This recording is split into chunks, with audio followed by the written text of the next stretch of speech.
السلام عليكم، كي دايرين؟ لاباس عليكم؟ احوالكم جيده؟ نتمنىكم تكونوا بخير وعلى خير. اليوم جيت نشارك معكم ضلعه مقطعه مبخره ومحمره في الفران، كتجي لذيذه، نتمنىكم تجربوها.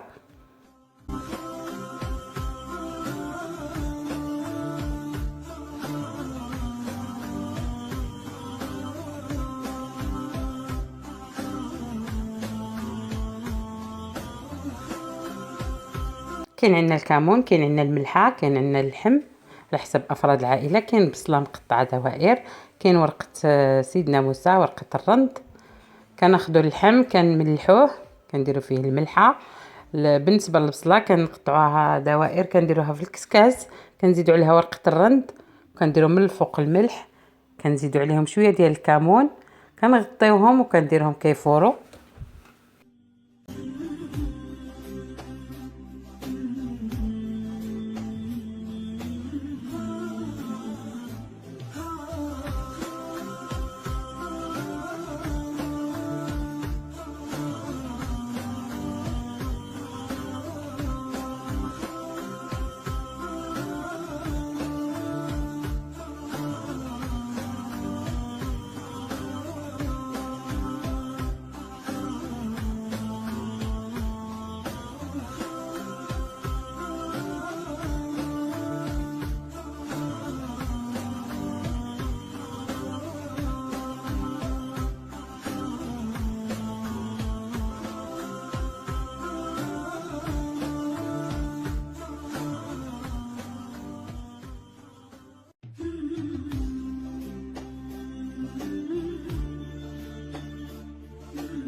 من بعد ما طاب اللحم كنديروه في الصينيه نتاع الفران، كندهنوه بشويه ديال الزبده، كندخلوه للفران كيتحمر.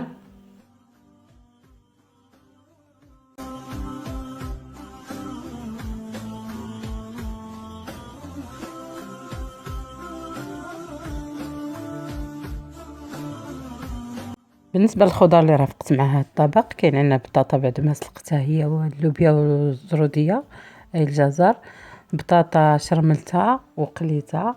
كاين عندنا اللوبيا والجزر، درت لهم الكمون، شويه ديال الملحه، كاين شويه ديال زيت الزيتون، شويه ديال الحامض، شويه ديال الثومه وشويه ديال المعدنوس، وصوتيتهم في المقله.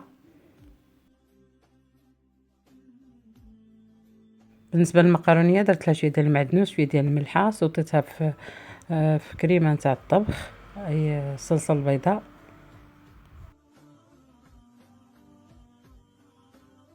كان عندنا الدنجال، بعد ما درت له شويه ديال الملحه قليته.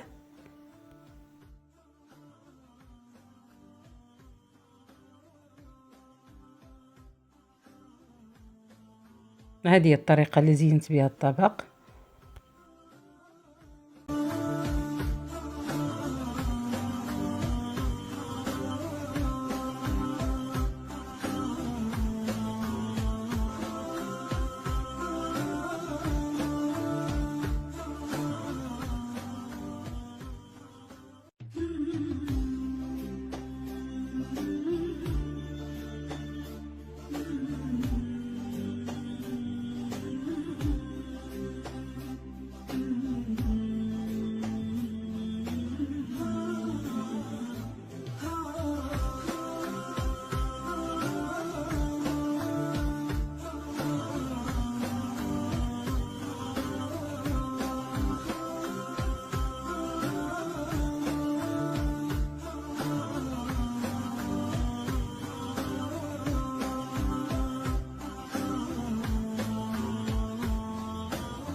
هذا هو الطبق ديال اليوم مع التحليه. نتمنى يعجبكم، ما تبخلوش عليا باللايكات والاشتراك باش يوصلكم الجديد ديالي.